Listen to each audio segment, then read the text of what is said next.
El lunes se cumplen 10 años de ¿no? la asunción del Papa. Tengo un clip para presentar que ha hecho nuestra producción y después seguimos lo analizamos acá con la mesa. Dale. A ver.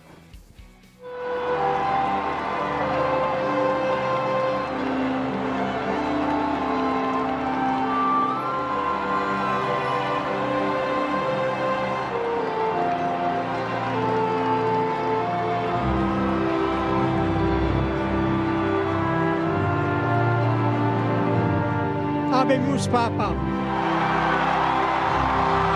eminentissimum ac reverendissimum Dominum Georgium Marium, Sancte Romani Ecclesiae Cardinalem Bergoglio.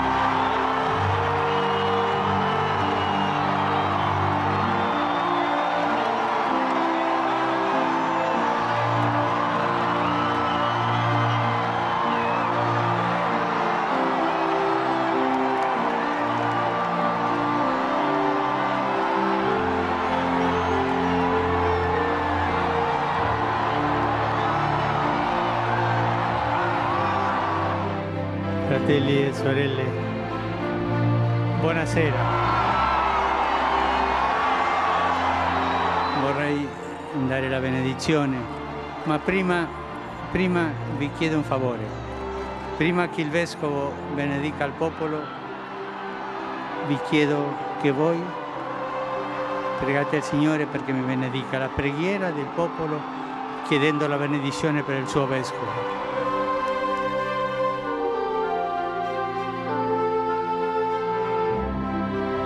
Pateris, et Filii, et Spiritus Sancti, descenda super vos, et maniat semper.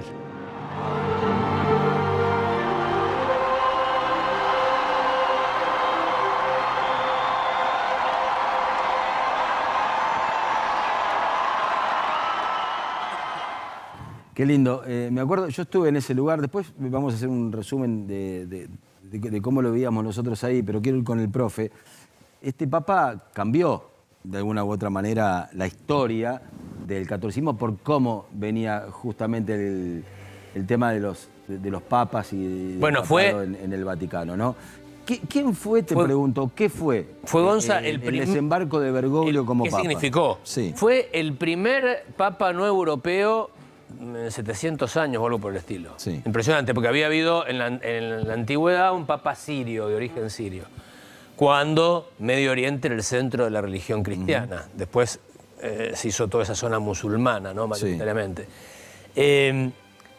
Representante de la iglesia latinoamericana, muy potente la iglesia latinoamericana. Sí. Siempre era un italiano, durante muchos años, siglos, era un italiano, que representaba a la curia romana, a los cardenales de Roma, una especie de lobby que siempre dirigía la iglesia, poderosísima la iglesia católica, poderosísima.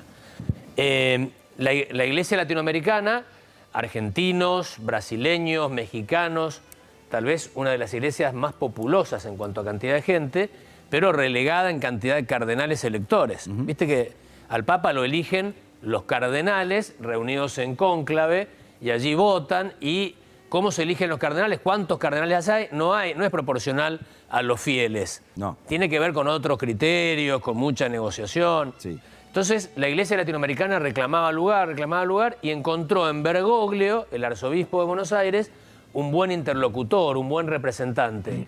Casi sale electo Papa en el 2005, cuando fue electo Benedicto XVI, Ratzinger. El primer no italiano en siglos, era alemán, pero estaba ahí dentro de la Casa Europea. ¿Y cuánto hay de cierto en el poder que tiene el mismo Papa para proponer, el pasado, ¿no? Ratzinger en este caso, no sé si viste la película, cuánto hay de cierto en esa charla ficticia, actuada, en donde Ratzinger elige de alguna manera o bendice a Bergoglio para que sea Papa, digamos, para que se postule. Digamos, tengo que corregir antes que Juan Pablo II, el polaco, fue el primer no italiano, ¿no? Bueno, después siguió la tradición, el arquero polaco. El alemán. Bueno, el Papa vigente, el actual, siempre el que está en el trono de San Pedro, va conformando, en la medida que los papados son largos en general, va conformando el nuevo colegio cardenalicio, es decir, cada vez que se tienen que retirar los cardenales por edad, normalmente por edad, los reemplaza un cardenal y el Papa elige en general un cardenal que tiende más a su línea interna dentro de la Iglesia, o más conservador o menos conservador. Entonces, lo que se dice ahora, que ya está bastante conformado en estos 10 años, el colegio para ir marcando que el sucesor de Francisco va a ser parecido a Francisco. Ahora, profe, yo creo que la ciudadanía argentina lo que se pregunta ya a esta altura es, ¿viene el Papa al país? ¿Va a venir el Papa a la República Argentina? Me tocó cubrirlo en Chile, por ejemplo. Y te digo, en ese momento presumíamos que iba a venir a nuestro país. ¿Y qué dijo el Papa en estos días? Que no lo hizo porque era enero y que no iba a haber nadie. Ahí escondía también una cuestión política. Que dijo, después metió el tema político de fondo, dijo que tal vez después de las elecciones. Bueno, profe, pero digo, viene Francisco. Bueno, es raro. Tenemos la Copa de Messi. Es raro que no haya venido, porque Wojtyła, el polaco, Juan Pablo II, lo primero que hizo. Obvio. Fue a Cracovia, a Polonia, su Cracovia natal, a Polonia.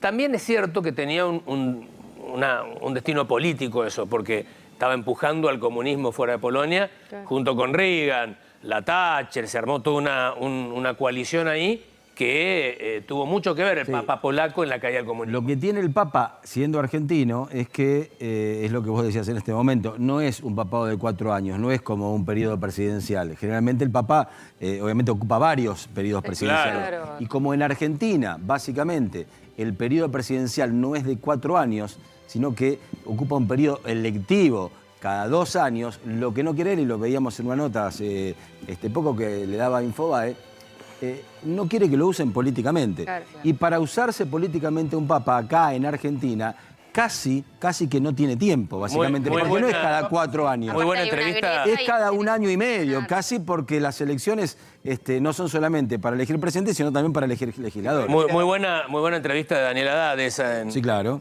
con el Papa. Y ahí el Papa dijo, quiero ir a la Argentina, ¿viste? Sí. Ahora, ¿qué busca este Papa? ¿Para qué está este Papa? Es jesuita, no tenemos que olvidarnos de eso. Sí.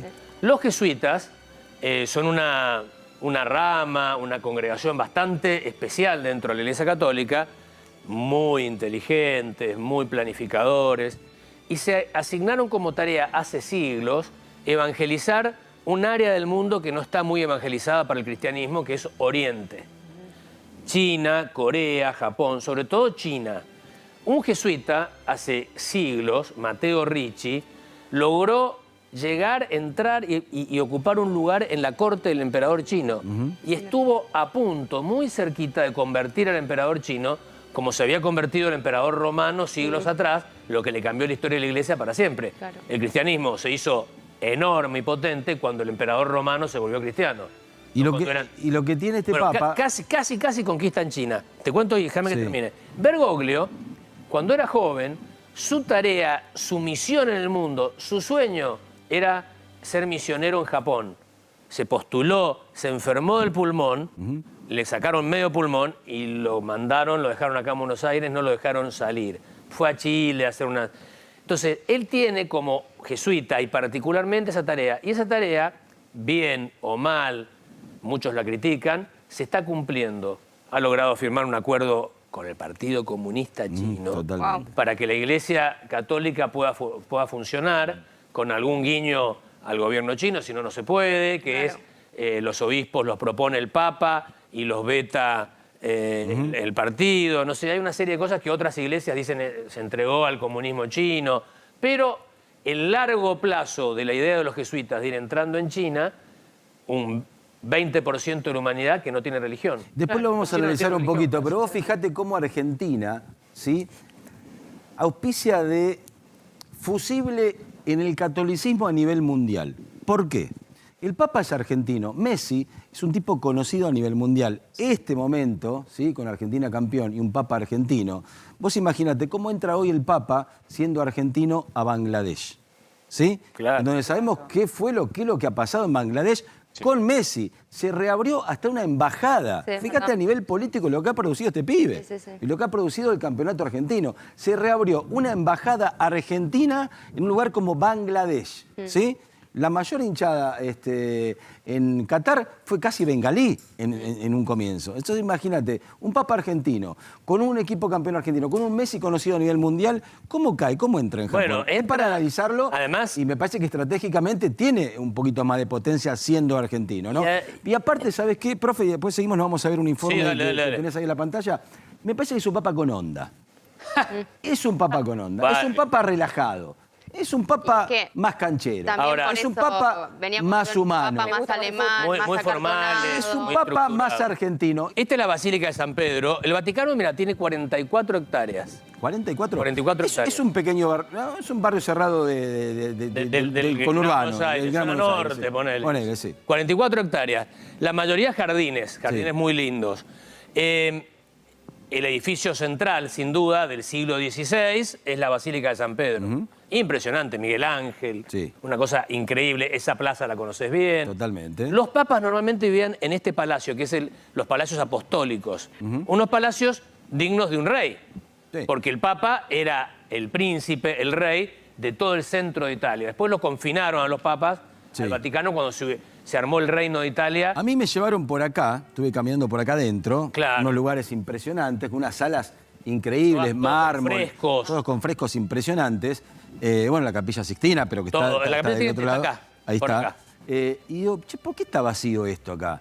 Y porque acá el Papa no viene, no está. Bueno, ¿Cómo no está? este papa eligió vivir en el modesto, Sí. para cualquiera es un lindo hotel, muy lindo, 5 Sí, estrellas, sí, ponele, sí. pero donde viven o donde paran los cardenales, que son de otros países cuando vienen a Roma. No es una casita de huésped tampoco. No, de es un acá. hotel hecho Sí. y derecho, pero no es el palacio de un rey, de un monarca europeo.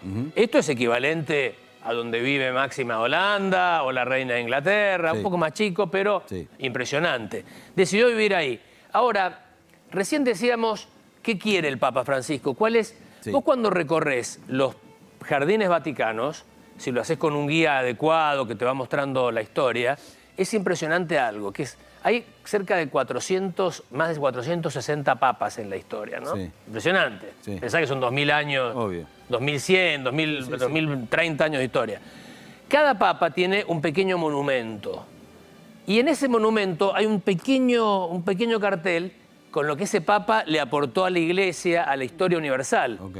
Y son 400. Para pasar a la historia, Clemente II, ¿qué hizo? ¿Qué sé yo? ¿Qué hago? Ahora dice Bonifacio no sé cuánto. ¿Qué hago? ¿Cómo paso a la historia? Bueno, lo que te mostraban como algo extrañísimo era que el monumento que más o menos le va a corresponder o le corresponde a Benedicto lo comparte con Francisco porque son dos papas vivos al mismo tiempo. Ah, Y eso es una rareza de la iglesia, la cohabitación de dos líneas y de dos Ok. papas. Hay un pequeño monumento que tiene los escudos de los dos papas y eso es lo novedoso. Bien. Eso es lo grande. ¿Dónde vivía Benedicto Sí. hasta la muerte? En un pequeño monasterio acá, y termino con esto, monasterio que me contaban que Juan Pablo II lo llenó de monjas polacas que haciendo turnos de 8 horas, es decir, Sí. 3 turnos de 8 horas, ¿sabes qué hacían? ¿Qué hacían? Rezaban permanentemente por la caída del comunismo. Increíble. Introducción, nudo y desenlace, como se cuenta un cuento, básicamente. Gracias, profe querido. Hermoso.